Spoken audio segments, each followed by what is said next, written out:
Welcome back to Kaidu Rider, where we are going up. This is the first time I'm ever reviewing gear off-road, but I figured there's not really any owner reviews of the Pando Moto riding shirt, AAA. So first, it's AAA. The level 2 D03 and the elbow and shoulders that came with it is what it has. And by the way, nothing in this video is sponsored at all. But I did not get the back protector from Pando Moto. Why didn't I get the back protector? It looked exactly the same as what's in my Revit Horizon 3, and that thing gets stiff and very, very sweaty, even with the breather holes. Those big rubbery foams are pretty terrible if you live somewhere like Japan that is humid and hot. I mean, that thing's made me sweat in the winter. So what I got was the large size Dainese back protector because of the breathability and the level 2. And a friend of mine has it and loves it. And he says the stiffness goes away once you wear it a few times. I agree. The breathability is like it's not even there. I agree. And the design of this Pando Moto riding shirt, that can be useful. The mesh parts are as breathable as they look. The others are breathable, but once you're sweaty, synthetics, maybe it's just me, but synthetics stick to you. Like really, really, really stick. So having that little air gap is nice. And it also got to the point, wearing this as a base layer, which is what it's designed for, I found 2 reasons not to make it the base layer. 3. One is winter. I wear a wool shirt under it. And that's not special to this. That's just winter is cold.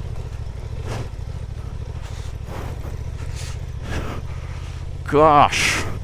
Hardcore product review. If you're noticing that you can't really see it in the video, that's because I'm wearing a Uniqlo Airism hoodie over it. Because I don't know why you can have any color you want as long as it's black. Like, let's talk about visibility. Let's talk about heat in the summer. Let's talk about light colored riding gear, you know? Let's talk about the cars seeing you as they run you over.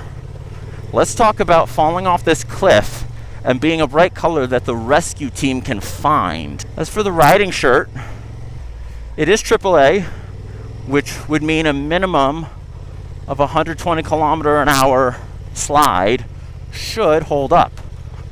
Obviously, that depends on the slide and what you're sliding on. If you're sliding on perfect concrete or tarmac or glass reinforced bus stop tarmac or this, I'm sure you'll get different slide times every time. But if you overthink it, you'll just not be able to buy anything except for companies you trust. Do I trust Pando Moto? My lack of money says I have to, if we're being honest. I forgot to keep talking about the base layer stuff. I got sidetracked. But the base layers is the wool shirt in the winter, and then I'm wearing a super breathable cotton undershirt. I wore black because you want the inside to be black to absorb heat from your body, the outside to be white to keep the sun's heat away, has been my understanding. The other reason I want a cotton base layer, whether or not you want to believe such things, there's a lot of research showing that wearing synthetics is really bad for our health and our reproductivity. That's not what this video or this channel is about. You figure it out for yourself. But also, for whatever reason, and my wife doesn't notice it as much, but I've always been known to have quite an acute sense of smell. It smells like chemicals. I washed it 3 times. I washed it and hung it out and air dried it. I've washed the armor, because sometimes the armor has that smell. I smelled it with no armor in it, and I can smell chemical. And it's obviously a 100% synthetic bit of kit. It has gotten better now that it's been a year. I have had this for a year. Smell has improved, but it's still there. The real problem with the smell is I don't ride for like 2 minutes. I mean, I think the shortest ride I've done this year was 3 hours. No, 2 hours yesterday. 2 hours testing my new tire. I typically will be out for like 10, 15 hours in a day. Good, bad, whatever, you judge me how you want, but that's how I ride. And when I get home, I've sweat and I smell like the chemicals. And since my pores are wide open, how much is that just filling me up?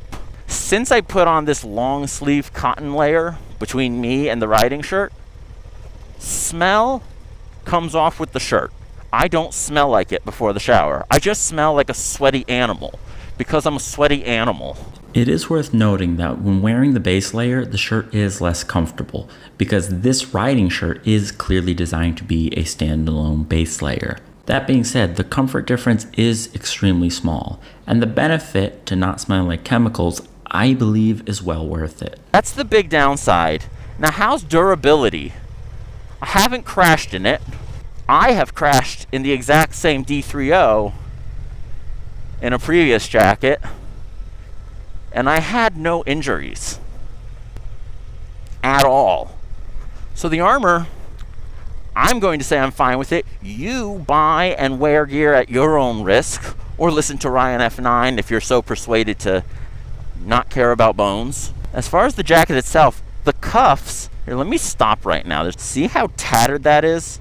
That was day one, and it's only gotten worse. Doesn't matter what gloves I wear, doesn't matter if I don't wear gloves. The cuffs are just not holding up. Another issue with the jacket as far as reliability is concerned is the day after I put in the Dainese back protector, the jacket started to look like this.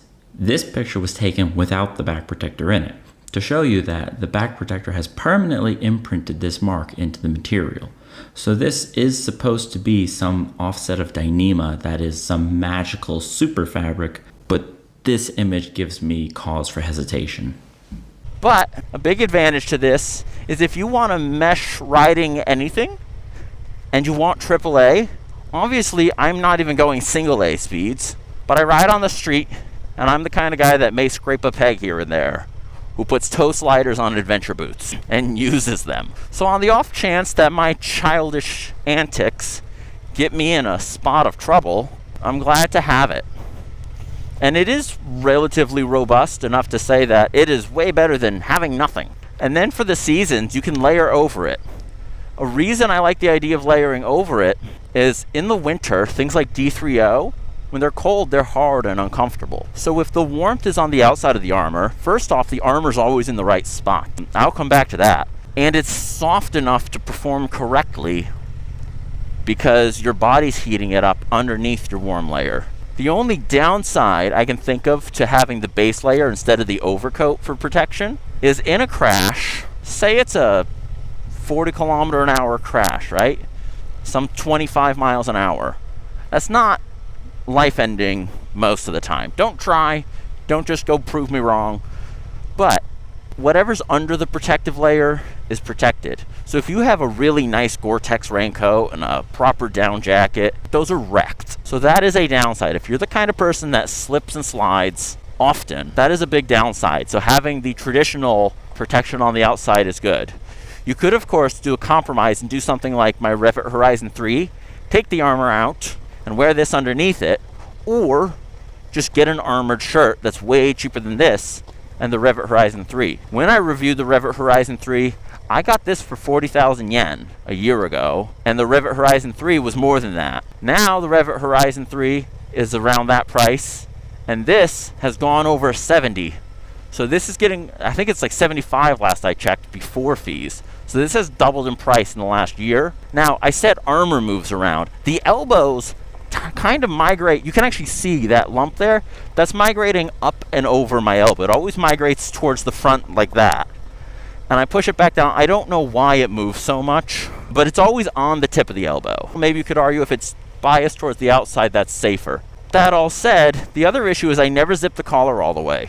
Even if I stand with the most perfect posture, which I don't have the most perfect posture, when I zip it up all the way, it is stabbing me in the neck. It's low on the back of my neck and high on the front. I would think humans are shaped the other way, and I've checked. I'm not wearing it backwards. As far as fit and finish, when I had the Klim Induction, I actually preferred how that breathed better. And I preferred how it fit and how it felt and the comfort and the long-term durability.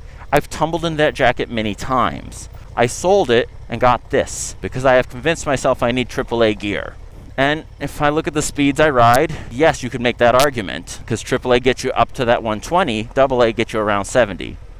If you're mostly back roads and dirt, AA might be fine. And I do wonder why the Induction Pro is still only AA. I've talked to some companies who I'm not going to name who tell me how you make it AAA and how they do it. And I think Klim could test that for AAA and get a pass or a near pass. And that's an issue with the A system.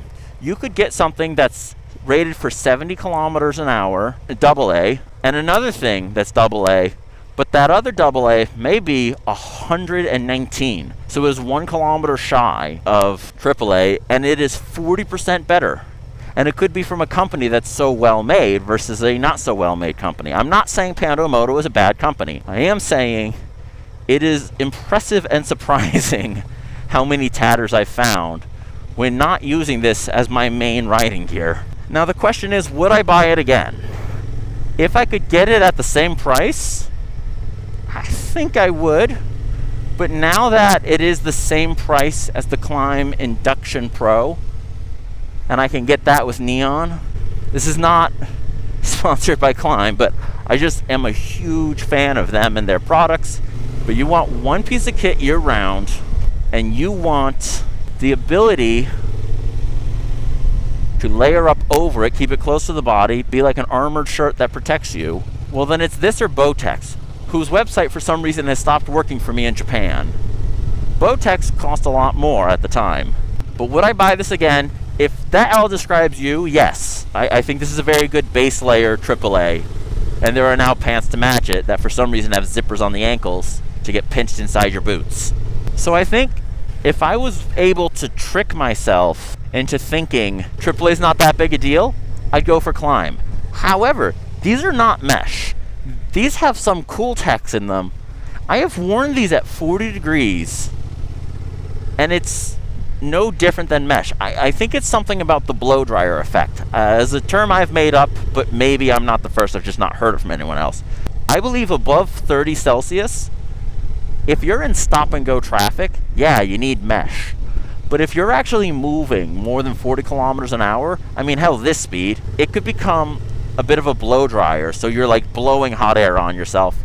And though it feels like it's pulling the sweat away, it's actually heating you up, I think, and dehydrating you. So because of that theory, I have been tempted to put this for sale. Not that anyone would buy it, but if I can get just 40,000 yen, when brand new it's now worth over 70, I might go for the John Doe riding shirt, because it looks like a normal shirt. If it's anything like the pants, it's cool enough below 30, and then it keeps the blow dryers off above 30. And then I still have my Revit Horizon in the winter, which I'm thinking about getting the matching pants.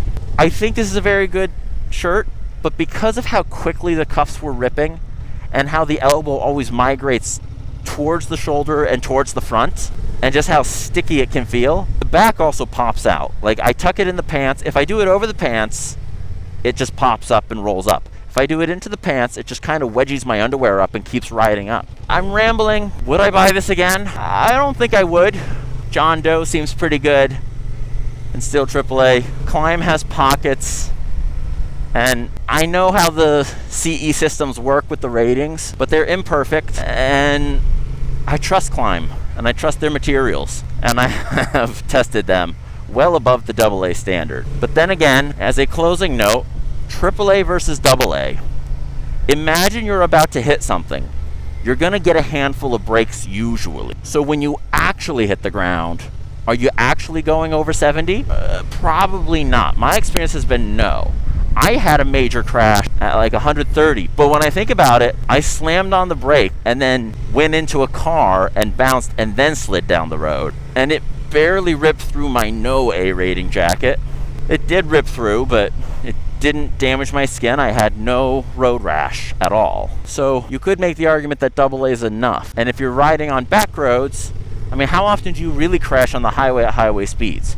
So if you're being mindful on back roads, and if you're focusing on dirt travel, AA is great. I personally would never trust a single A. It's more about the quality of the armor and the tumble, in my opinion. But I don't know that I would buy this again.